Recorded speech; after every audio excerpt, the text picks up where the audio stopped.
চিন্তা করুন, একটা ইলেকশনে একজন সাধারণ এমপি কত লাখ লাখ টাকা খরচ করে মানুষের কাছ থেকে ভোট কালেকশন করার জন্য। তাহলে আমাদের সাথে তারা আচরণ করত তরবারি দিয়ে, জালাদুনা মানে আমাদেরকে জবাই করত। আল্লাহ পাকের উপদেশ থেকে বিমুখ হয় কর্মের ক্ষেত্রে, পালন করার ক্ষেত্রে। আসসালামু আলাইকুম রহমতুল্লাহ ওয়া বারাকাতুহু। আজকের আলোচনার বিষয়বস্তু হচ্ছে অশান্তির কারণ পার্থিব জগতে। আজকে সারা বিশ্বে অধিকাংশ মানুষ অশান্তিতে রয়েছে। তাদের সুখ শান্তির উপায় উপকরণ, আসবাবপত্র যেগুলি মাধ্যম, সেগুলি পর্যাপ্ত পরিমাণে থাকা সত্ত্বেও কোনো অভাব নেই। সুখের যেসব সামগ্রী সেগুলি যথেষ্ট থাকা সত্ত্বেও অশান্তির জীবন কাটাচ্ছে। কারণ কি? তাহলে নিশ্চয়ই কারণ আছে, আর কারণ মানুষের মধ্যেই আছে। এই কারণগুলি আমাদেরকে খুঁজে দেখতে হবে, যাতে করে আমাদের সুখে কোনো রকমের বাধা সৃষ্টি আমরা নিজেরাই অজান্তে না করি, অজ্ঞতার কারণে না করি, জেনে সেই অশান্তির কারণগুলিকে দূর করতে পারি, যাতে করে শান্তির জীবন কাটাতে পারি। এই জন্য এই আলোচনাটি করব, কারণ সকলে সুখ চায়। মানুষ হিসাবে প্রত্যেক মানুষের চাহিদা হচ্ছে সুখের জীবন, শান্তির জীবন। কেউ অশান্তির জীবন চায় না। আল্লাহর ওলি, নেক বান্দাই হোক, মুমিন হোক, আর আল্লাহর শত্রু, দুশ্মন, কাফের, বেদিন, নাফরমানি হোক, জি অবাধ্যই হোক, সকলেই সুখ চায়। এই পার্থিব জগতের সুখ, শান্তির জীবন, সুখের জীবন সকলে চায়। কিন্তু সুখ কেমন করে নিয়ে আসতে হবে, শান্তি কি করে নিয়ে আসতে হবে, এটা জানে না। এক শ্রেণীর লোকেরা মনে করে যে আসল সুখ শান্তি আছে ধন সম্পদে। এই জন্য ধন সম্পদ যেইভাবে হোক না কেন সঞ্চয় করার জন্য আপ্রাণ চেষ্টা করে। সেই ক্ষেত্রে ক্লান্ত হইলেও ক্লান্তি বোধ করে না। সব কিছুকে উপেক্ষা করে হালাল হারাম, বৈধ অবৈধ, ন্যায় অন্যায়, যেইভাবে হোক না কেন পয়সা আসতে হবে, পয়সা আসতে হবে। আর যে যত বেশি পয়সা নিয়ে আসতে পারে ঘরে পকেটে, সে তত বেশি সুখী এই শ্রেণীর লোকদের কাছে। আর এক শ্রেণীর লোক রয়েছে যাদের লক্ষ্য উদ্দেশ্য হচ্ছে নেতৃত্ব। কারণ তাদের মগজে ঢুকে গেছে যে নেতৃত্বের মতো সুখের জীবন আর কিছু নেই, শান্তির জীবন কিছু নেই। যার ফলে পৃথিবীর নেতৃত্ব যে যতটা পারে নেতৃত্ব হাসিল করার জন্য এবং নেতৃত্বকে টিকিয়ে রাখার জন্য আপ্রাণ চেষ্টা করছে। আর দুনিয়ার বহু রকমের জান মাল, ধন সম্পদ সব কিছুর ঝুঁকি নিচ্ছে, তাতে কোনো দ্বিধাদ্বন্দ্ব করে না। চিন্তা করুন, একটা ইলেকশনে একজন সাধারণ এমপি কত লাখ লাখ টাকা খরচ করে মানুষের কাছ থেকে ভোট কালেকশন করার জন্য। কারণ এর মাধ্যমে সে সুখ দেখছে, চোখের সামনে সুখ দেখছে, স্বপ্ন দেখছে সুখের। ধন সম্পদ বেশি করে অর্জন করার জন্য, বড় ধনাঢ্য হওয়ার জন্য কত রকমের ঝুঁকি নিয়ে দেশ বিদেশে ব্যবসা বাণিজ্য আর ক্ষয়ক্ষতির শিকার হচ্ছে। শুধু মনে করে অধিকাংশ লোক যে পয়সাতে সুখ রয়েছে। আর এক শ্রেণীর লোক রয়েছে, না, এইসব তার ধান্দা না, ওর ধান্দা হচ্ছে খ্যাতি। কত বেশি ফেমাস হইতে পারে, খ্যাতি লাভ করতে পারে। জি হ্যাঁ, মানুষ চেনুক আমাকে, মানুষ জানুক আমাকে, মানুষের কাছে আমার সুনাম হোক, সুখ্যাতি হোক, সারা বিশ্বে আমার আলোচনা হোক, একটা আলোড়ন সৃষ্টি করি। এটাই হচ্ছে তার হয়তো ধান্দা। তাতেই মনের সুখ, ব্যক্তি জীবনের সুখ শান্তি সে অনুভব করছে। কিছু লোক আছে শিক্ষা দীক্ষায় গুরুত্ব দিয়ে থাকে। উচ্চ শিক্ষা লাভ করব, বড় বড় ডিগ্রি হাসিল করব, আর সে নিজের পার্থিব সুখ মনে করে যে উচ্চ ডিগ্রি হাসিল করাই, ডক্টরেট করতে পেরেছি। অনেকেই বলে যে ডক্টরটা লিখতেই হবে আমাকে। জি হ্যাঁ, ডক্টরটা আমাকে লিখতে হবে, যেইভাবে হোক না কেন। এই অনার্স পাস করে আর মাস্টার্স পাস করে থাকা যাবে না। এই জন্য 60 বছর বয়সে, 70 বছর বয়সেও পিএইচডি ডিগ্রি হাসিল করছে। আপনারা খবর রাখেন। অথচ আর বাঁচবেনও ভালো করে বুঝতে পারছে যে চারিদিক থেকে এমন করে রোগ তাকে ঘিরেছে যে বেশি আর বাঁচাবাঁচিরও আশা নিজেও করে না। কিন্তু একটা লেভেল নিয়ে যেতে, ডক্টরেট একটা লেভেল নিয়ে যেতে হবে। জি অনেক অভিভাবকরা রয়েছে, তারা নিজের পরিশ্রম মেহনতের ডিউটি করে এসে, ব্যবসা বাণিজ্য করে এসে ছেলে মেয়েদের লেখাপড়ার উপরে এত বেশি গুরুত্ব দেয়, রাত দিন নিয়ে বসে থাকে, আর কত রকমের যে টিউশন দেয়। কারণ সে সুখের জীবন মনে করছে যে ছেলেগুলোকে আমি তো কিছু করতে পারিনি, লেখাপড়া করতে পারি, কিন্তু আমার ছেলেকে ডাক্তার না বানিয়ে ছাড়বো না, ইঞ্জিনিয়ার না বানিয়ে ছাড়বো না। হ্যাঁ, এটাই হচ্ছে সুখের জীবন, এতেই সুখ শান্তি তার নজরে আসছে। এইরকম ভাবে হাদিসওয়ালাহারা যত বলতে পারে, এক এক শ্রেণীর লোক এক এক কাজে সুখ মনে করেছে। হ্যাঁ, অনেকে সারা জীবন পরিবার ছেড়ে এসেছেন, 20 বছর বয়সে বিয়ে শাদী এখানে করলেন, আর এখন 60 বছর 40 বছর হয়ে গেল বিদেশে প্রবাসে বিনা ফ্যামিলিতে, বছরে 2 বছরে যাচ্ছেন, হয়তো 1 মাস 2 মাস যান, কিন্তু বিদেশের জীবনে সুখ মনে করেছেন, যার ফলে স্ত্রী কি অবস্থায় আছে সেখানে আমার ইমানি দায়িত্ব, আমি অভিভাবক হিসাবে কতটা দায়িত্ব পালন করতে পারছি, ছেলে মেয়েগুলো যে বড় হলো তাদের ক্ষেত্রে কতটা আমি সরাসরি গিয়ে দায়িত্ব পালন করতে পারছি, এতেই সুখ দেখছে সে। তো এক এক লোক এক এক ঠিক কাজে অথবা বিষয়ে বস্তুতে সুখ দেখতে পাচ্ছে, যার ফলে সেগুলোর পিছনে মরিয়া হয়ে ছুটছে। আসল সুখ কোথায় রয়েছে এবং এই সুখে বাধাগুলি কোথায়? হ্যাঁ, অশান্তি কেন মানব জীবনে হয়? বললাম যে দুনিয়ার যত সুখের সামগ্রী বেশি রয়েছে যার কাছে, অধিকাংশ তারাই কিন্তু বেশি অশান্তিতে আছে। মানসিক অশান্তি, ব্যক্তি জীবনের শারীরিক অশান্তি, পারিবারিক অশান্তি, স্বামী স্ত্রীতে কোনো রকমের আন্তরিকতা নেই। হ্যাঁ, অথবা এমন চরিত্র খারাপ, স্ত্রীর চরিত্র খারাপ না হয় স্বামীর চরিত্র খারাপ, বা দুইজনের চরিত্র খারাপ। স্বামী স্ত্রীর সাথে খেয়ানত করে, বিশ্বাসঘাতকতা করে, আর স্ত্রী স্বামীর সাথে খেয়ানত করে। স্বামী স্ত্রীকে লুকিয়ে লুকিয়ে কারোর সাথে প্রেম করে, আর স্ত্রী স্বামীকে লুকিয়ে লুকিয়ে ওর চোখের আড়ালে কারোর সাথে প্রেম করে। এইসব জানছেন আপনারা? হ্যাঁ, কারো শান্তি নেই, সেই মহিলার স্বামীকে নিয়ে শান্তি নেই, আর ওই পুরুষের ওই স্ত্রীকে নিয়ে শান্তি নেই। অশান্তির পরিবার, অশান্তি বিরাজ করছে এই পরিবারে। ছেলে মেয়েকে নিয়ে শান্তি নেই, ছেলে মেয়ে বড় হয়েছে, হ্যাঁ, কিন্তু জুতা দেখাচ্ছে। হ্যাঁ জি, কষ্ট দিচ্ছে, মানসিক, শারীরিক, হ্যাঁ, বাচনিক, সব রকমের ছেলেমেয়েরা হয়তো কষ্ট দিচ্ছে। হ্যাঁ, বেয়াদবি করে, নাফরমানি করে, বিরুদ্ধাচরণ করে, মেয়ে বড় আশা নিয়ে বড় করলো, বেরিয়ে নিজে কখন বিয়ে করে বসলো। হ্যাঁ, মুসলিম অমুসলিম খবরই দেয়। ছেলে বড় আশা করে লালন পালন করেছিল যে হ্যাঁ দেখে শুনে বিয়ে শাদী, কখন বিয়ে শাদী হয়ে গেছে কোথাও খোঁজ খবর রাখে না। জি, তো অশান্তি, বহু অশান্তি মুসলিম জীবনে রয়েছে আর মানব জীবনে তো রয়েছে। মুসলিম সমাজেই যদি, মুসলিম পরিবারেই যদি, মুসলিমদের জীবনে যদি এত বেশি অশান্তি বর্তমান যুগে থাকে, তাহলে অমুসলিমদের বাড়িতে, ঘরে, পরিবারে, তাদের ব্যক্তি জীবনে কত যে অশান্তি রয়েছে আল্লাহ পাক জানেন, আর তারা জানে বেশি। কারণ ভিতরের খবর চেহারা দেখে অনেক সময় বোঝা যায় না। আপনার সাথে হয়তো হাসি মুখে কথা বলছে, কিন্তু ভিতরে যে তার কত কষ্ট ভরা আছে, আর কত যে বিপদে সে আছে, সে জানছে, আর তার আল্লাহ পাক জানছেন। একজন মুসলিম হিসাবে আমাদেরকে আল্লাহ পাক রব্বুল আলামিন দুনিয়ার বৈধ যেসব নিয়ামত রয়েছে, শান্তি সুখের যেসব সামগ্রী রয়েছে, সেগুলি গ্রহণ করা আল্লাহ পাক রব্বুল আলামিন অনুমতি দিয়েছেন, বরং নির্দেশ দিয়েছেন। দুনিয়া হাসিল করেন বৈধ পন্থায়, তার মধ্যে একটা হচ্ছে দুনিয়ার সুখ শান্তি, আর তার সাথে সাথে আখিরাতকে ভুলে যাবেন না, উপেক্ষা করবেন না। জি, উপেক্ষা করবেন না। রব্বানা আতিনা ফিদ দুনিয়া হাসানা ওয়া ফিল আখিরাতি হাসানা ওয়া কিনা আযাবান নার, এটা বলুন, কোনো আপত্তি নেই। হে আমাদের রব, হে আল্লাহ, আমাদেরকে দুনিয়াও দেন।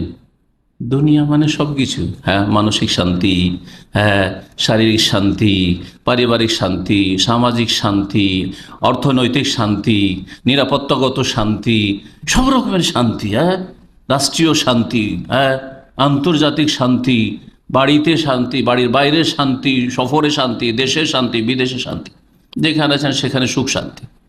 রব্বানা আতিনা ফিদ দুনিয়া হাসানা, দুনিয়ার সার্বিক কল্যাণ দান করো, অফিল আখিরাতে হাসানা, আখিরাতের যাবতীয় কল্যাণ দান করো, ওয়াকিনা আযাবান নার, এবং জাহান্নামের আযাব থেকে আমাদেরকে রক্ষা করো। আল্লাহ পাক রব্বুল স্বয়ং সূরা বাকারে শিখিয়েছেন।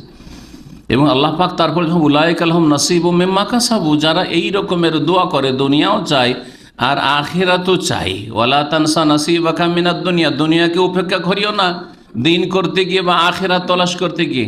আর শুধু দুনিয়ার পিছনে ছুটে আখিরাতকে উপেক্ষা করিও, বল তুসিরুন হায়াতাদ দুনিয়া। আল্লাহ বলছেন তোমরা পার্থিব জগৎকে প্রাধান্য দিয়ে থাকো, ওয়াল আখিরাতু খায়রুন ওয়া আবকা, অথচ মওতের পরে যে জীবনটা রয়েছে সেটা সবচেয়ে উৎকৃষ্ট, ওয়া আবকা, এবং সেটা হচ্ছে স্থায়ী। আর দুনিয়ার যতই সুখের সামগ্রী থাক না কেন সেটা হচ্ছে অস্থায়ী, ফানি, ধ্বংসশীল। সূরা তাহার আয়াত নম্বর 124 থেকে 126-এ আল্লাহ পাক রব্বুল আলামিন ইরশাদ করছেন, এই আয়াত দিয়ে শুরু করি আলোচনা। ওমান আরাজা আন যিকরি, যারা আমার বিধান থেকে, আয়াত ওমান আর যিকর, যিকর মানে হচ্ছে আল্লাহর উপদেশ। আল্লাহর উপদেশ হচ্ছে আল্লাহ পাকের বিধান, আল্লাহর উপদেশ হচ্ছে কোরআনুল কারীম, আল্লাহর উপদেশ হচ্ছে রাসূলুল্লাহ সাল্লাল্লাহু আলাইহি ওয়াসাল্লাম হাদিস, আল্লাহ পাক রব্বুল আলামিন উপদেশ হচ্ছে পুরো ওহী, আর ওহী হচ্ছে আসমানি বিধান। ওমান আরাজা আন যিকরি, যারাই আমার বিধান থেকে, আল্লাহ যে আসমানি বিধান নাজিল করেছেন তা থেকে বিমুখ হবে, মুখ ফিরিয়ে দেবে, ধার ধারবে না।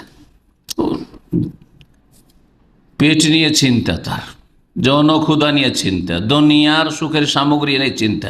আল্লাহ পাক যে তার জন্য যিকির উপদেশ জি নাজিল করেছেন তার থেকে মুখ ফিরিয়ে নিয়েছে, খোঁজ খবর রাখে না, উদাসীন হয়ে রয়েছে, খোঁজ খবর রাখে না, শুনলেও শুনতে চায় না, কানে আওয়াজ পৌঁছিল উপেক্ষা করে, কাজে পরিণত করেন না, অন্তর থেকে সেটা সাদরে গ্রহণ করেন না, বিশ্বাসও করেন না। ওমান আরাজা আন যিকরি, যে কোনো স্তরের লোক হোক না কেন, হয়তো বিশ্বাস করে জাতিতে মুসলিম, কিন্তু বিশ্বাস তার আসলে সত্যিকার অর্থে বিশ্বাস না। বিশ্বাস আছে তো সেই অনুযায়ী কাজ হবে, কাজ করে না, আমল নেই, কর্ম নেই।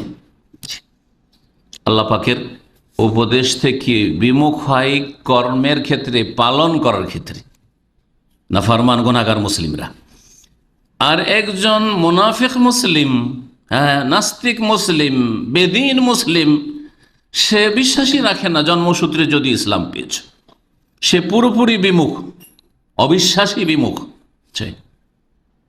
আর যে কাফের, অমুসলিম, অমুসলিম ঘরে জন্মেছে আর অমুসলিম হয়ে রয়েছে, সে পুরোপুরি বিমুখ, বিশ্বাসও করে না, সুতরাং তা শোনার জানার প্রয়োজনও মনে করে না, আর পালন করা তো দূরের কথা।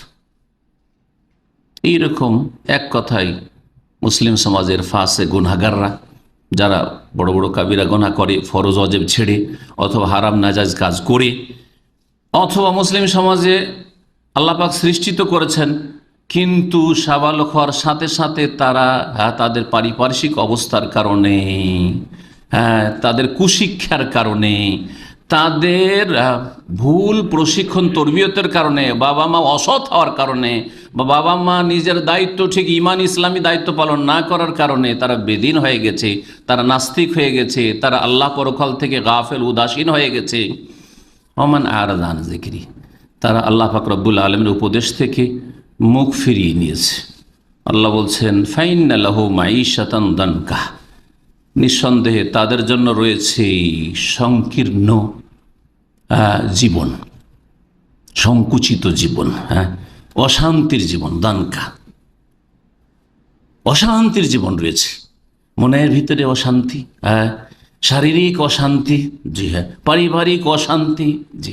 মাঈশা আল্লাহ বলেছেন, শুধু আখিরাতের কথা বলা হয়নি এখানে, তাহলে মাঈশা বলা হয় মানুষের এই পার্থিব জীবনকে। ফাইন্না লাহু মাঈশাতান দানকা, যথেষ্ট ধন সম্পদ আছে, অশান্তির জীবন। পৃথিবীর বড় দেশের নেতৃত্বে পৌঁছে গেছে, অথবা কোনো একটি দেশের বড় নেতৃত্বে পৌঁছে গেছে, রাষ্ট্রপতি প্রধানমন্ত্রী হতে পেরেছে, অথবা কোনো একটা মন্ত্রিত্ব পেয়েছে, বড় পদে পৌঁছে, বড় একটা অফিসার হয়েছে, বড় একটি কোম্পানির মালিক হয়েছে, বস হয়েছে, কফিল হয়েছে, দেশ বিদেশে তার ব্যবসা ছড়িয়ে ছিটিয়ে আছে, কিন্তু আল্লাহর বিধান থেকে বিমুখতার কারণে ফাইন্না লাহু মাঈশাতান দানকা, তার বড়ই অশান্তির জীবন রয়েছে। এটা হচ্ছে পার্থিব জীবন। ওয়া নাহশুরুহু ইয়াউমাল কিয়ামাতি আমা, আর তাদেরকে কিয়ামতের দিনে একত্রিত করব অন্ধ করে।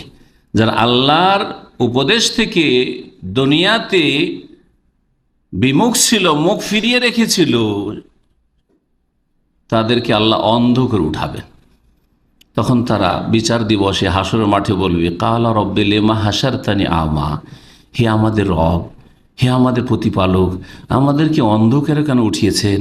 ওয়াকাদ কুনতু বসিরা, প্রত্যেকে বলবে, আল্লাহর কাছে গিয়ে অভিযোগ করবে, আমি তো চক্ষুওয়ালা লোক ছিলাম, দৃষ্টি সম্পন্ন লোক ছিলাম, আমি তো চোখে দেখতাম দুনিয়াতে যদি অন্ধ হইতাম তাহলে অন্ধ হয়ে উঠতাম, চোখওয়ালা ছিলাম, এখন চোখ আমার কোথায়? ওয়াকাদ কুনতু বসিরা। আল্লাহ পাক জয় বলবেন, কালা, আল্লাহ বলবেন, কাযালিকা, এই জন্যই আতাতকা আয়াতুনা, আমার বিধানাবলী তোমাদের কাছে এসেছিল, ফানাসিতাহা, কিন্তু তোমরা উপেক্ষা করেছিলে, ভুলে গিয়েছিলে, মানে উপেক্ষা করেছিলে। কোনো কিছু মনে থাকলেও ভুলে যাওয়ার ভান করা, জি হ্যাঁ, অথবা ভুলে যাওয়া মানে উদাসীন থাকা, আপনি ভ্রুক্ষেপই করলেন না, অথচ চোখের সামনে রাত দিন আল্লাহর কথা আসছে, রাসূলের কথা আসছে, আল্লাহ পাকের দিনের কথা আসছে, আখিরাত পরকালের কথা স্মরণ করা হচ্ছে। আজকাল প্রচার মাধ্যমগুলিতে এমনকি অমুসলিমদের কাছে সব নলেজ সহজভাবে পৌঁছে যাচ্ছে, তাই না? তারপরেও ফানাসিতা, সেগুলিকে ইগনোর করেছিল, উপেক্ষা। সরব, খারাপটা দেখো, খারাপটা শোনো। জি, ওয়াকাযালিকাল ইয়াওমা তুনসা, এইরকমই আজকে তোমাদেরকে ভুলিয়ে দেওয়া হয়েছে, মানে আল্লাহ পাক রব তোমাদেরকে উপেক্ষা করেছেন, তোমরা আজকে উপেক্ষিত হয়েছ, আমার বিধানাবলীকে, আয়াত কি, আমার আসমানি সিলেবাসকে উপেক্ষা করেছ। ওয়াকাযালিকাল ইয়াওমা তুনসা, সুতরাং এইরকমই আজকে তোমরা উপেক্ষিত হয়েছ, আল্লাহ পাক রব বলছেন। স্পষ্ট কথা আল্লাহ পাক রব্বুল আলামিনের। দুনিয়া অন্ধকার, আখিরাত অন্ধকার। এমন না যে দুনিয়া খুব সুন্দর, দুনিয়া সুন্দর নয়, তাদের যে কত অশান্তি। কয়েকজন ইমাম সালাফে সালেহিন থেকে একটি উক্তি বর্ণিত রয়েছে, সেটা শুনিয়ে দিই, তারপর আলোচনা আগে বাড়ায়। প্রখ্যাত তাবিঈ সাঈদুল মুসাইয়্যিব থেকে বর্ণিত আছে এই উক্তিটি। প্রখ্যাত মুহাদ্দিস আব্দুল্লাহ মুবারক রহমতুল্লাহ আলী মাজমাইন, তার থেকে বর্ণিত রয়েছে ইমাম বুখারীর ওস্তাদ, জি, আব্দুল্লাহ মুবারক, জি, তিনি মুজাহিদও ছিলেন, জি, মুজাহিদ, 1 বছর হজ করতেন, 1 বছর জিহাদ করতেন, অথচ বড় মুহাদ্দিস একজন আব্দুল্লাহ মুবারক রহমতুল্লাহ আলাইহি। বর্ণিত রয়েছে প্রখ্যাত একজন আবেদ ইব্রাহিম বিন আদহাম থেকে, এইরকম অনেকের থেকে এই উক্তিটি বর্ণনা করা হয়েছে। উক্তিটি হচ্ছে, লাউ আলেমাল মুলুকু আবনাউল মুলুকি মা নাহনু ফীহি, যদি শাসকরা জানতে পারত, রাজাধিরাজারা জানতে পারত, রাষ্ট্রনেতারা জানতে পারত, পুঁজিপতিরা জানতে পারত, যাদের পৃথিবীর ক্ষমতা হাতে রয়েছে, তারা যদি জানতে পারত, এবং তাদের সন্তানরা জানতে পারত, হ্যাঁ, রাজ পরিবারের লোকেরা যাদের সুখের অভাব নেই, রাষ্ট্রপতির ছেলেমেয়েরা যদি জানতে পারতো, প্রধানমন্ত্রীর ছেলেমেয়েরা যদি জানতে পারতো, বড় বড় কোম্পানির মালিক আপনার বসের, হ্যাঁ, ওদের ছেলেমেয়েরা, হ্যাঁ, আপনার এইখানে সারা গোটা মাস খেটে 1000 রিয়াল পান না হয়তো, এরকম সারা বিশ্বের কথা বলছি, শুধু এখানকার কথা বলছেন, কিন্তু তাদের ছেলেমেয়েরা ভোগবিলাস সারা পৃথিবীর যে কোনো দেশ ঘুরে পয়সার বলে, তারা যদি জানতে পারতো যে মা নাহনু ফী, আমরা যে কত সুখ শান্তিতে আছি, আমরা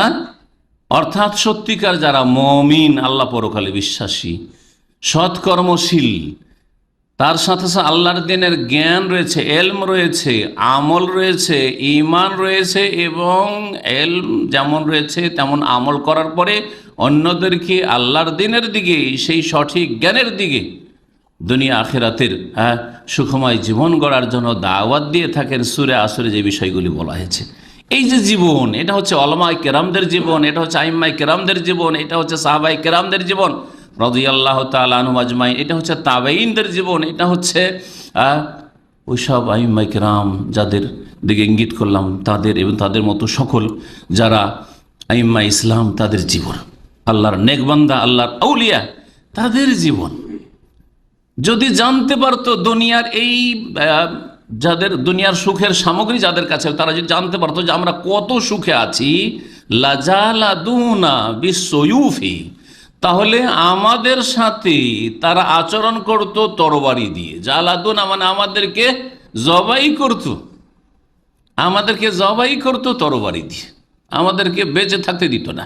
কত যে ভিতর আমাদের শান্তি আছে, আর তাদের ভিতরে যে কত অশান্তি আছে। যখন অশান্তি আর শান্তিকে তুলনা করতে পার, যদি টের পেয়ে যেত ভিতরের অবস্থা, তাহলে হিংসা হইতো না, হইতো না, হইতো না, হইতো না, বেঁচে থাকতে দিত, বেঁচে থাকতে দিত না। একটা উদাহরণ দিতে হলে বুঝবেন। এক দেশে একজন নেতৃত্ব দিচ্ছে, আর একজন যদি ওর নেতৃত্ব কেড়ে নিয়ে, মানে ওর সুখের সামগ্রী কেড়ে নিয়ে নেতা হইতে চায়, তাহলে কেমনভাবে প্রতিহত করে। আজকাল গণতন্ত্রের যুগে ভালো করে বুঝতে পারছেন, তাই না? এক শাসককে, এক শাসক গোষ্ঠীকে বা একটা দলকে দমন করার জন্য আর এক দল যত রকমের অস্ত্র আছে সব ব্যবহার করে না, করে না, করে না, করে না, বলেন। প্রাচীন যুগের ইতিহাসগুলি তুলে ধরেন রাজাধিরাজাদের। হ্যাঁ, এক দেশে একজন রাজত্ব করছে, শাসন করছে, আর একজন এসে যদি দখল করার চেষ্টা করে, তাহলে যা কিছু আছে দিয়ে যেভাবে হোক না কেন প্রতিহত করতে হবে, আর নিজের সুখের সামগ্রী, এই যে নেতৃত্ব, এটাকে টিকাইতে হবে, ঠিক কিনা? কারণ আমার সুখ কেড়ে নেবে। তো মানসিক সুখ, হ্যাঁ, ভিতরের সুখ সম্পর্কে যদি টের পেত আল্লাহর নেক বান্দারা, তাদের ঈমান আমলের কারণে যে সুখ শান্তি পাচ্ছে, যদি টের পেত, তো হিংসা তার বরদাস্ত হইতো না, আমাদেরকে শেষ করে ফেলত। আর কেড়ে নেওয়া যদি সম্ভব হইতো, তাহলে ভিতরের আমার যে সুখ শান্তি রয়েছে সেটা মানসিক, সেটা কেড়ে নিত। কিন্তু সেটা সম্ভব না, জানাও সম্ভব না, আর কেড়ে নেওয়া সম্ভব না। এই হচ্ছে আল্লাহ পাকের নিয়ামত। জি, শাইখুল ইসলাম ইবনে তাইমিয়া রাহমাতুল্লাহ আলাইহি, জি, এই মর্মে অনেক উক্তি রয়েছে, যে ওসব উক্তি উল্লেখ করার সময় নেই, কারণ আরও বেশ কিছু পয়েন্টে যেগুলি হচ্ছে অশান্তির কারণ উল্লেখ করবো আপনাদের সামনে। এখন কিছু অশান্তির কারণ উল্লেখ করি।